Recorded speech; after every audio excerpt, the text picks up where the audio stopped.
आज विज्ञान आणि मोबाईलच्या जगातही काही अनुभव असे असतात जे फक्त श्रद्धेने समजतात। ही कथा आहे एका सामान्य कुटुंबाची, ज्यांना कुठूनच मदत मिळत नव्हती आणि शेवटी बाळूमामांच्या नावाने आशा मिळाली।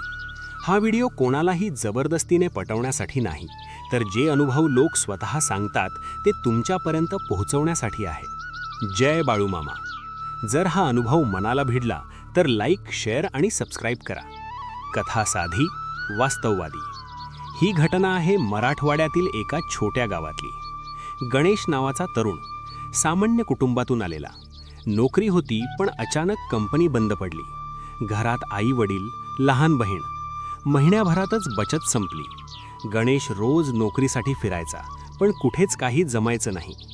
एक दिवस वडिलांनी शांतपणे सांगितलं, बाळूमामांच्या नावाने मनापासून मागून पहा।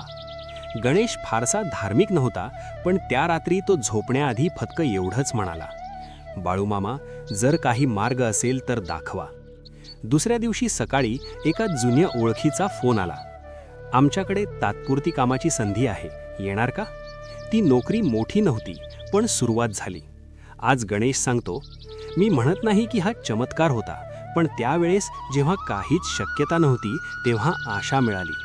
कदाचित श्रद्धा म्हणजे उत्तर लगेच मिळणं नाही, तर योग्य वेळ येईपर्यंत मन खंबीर ठेवणं असावं। जय बाळूमामा।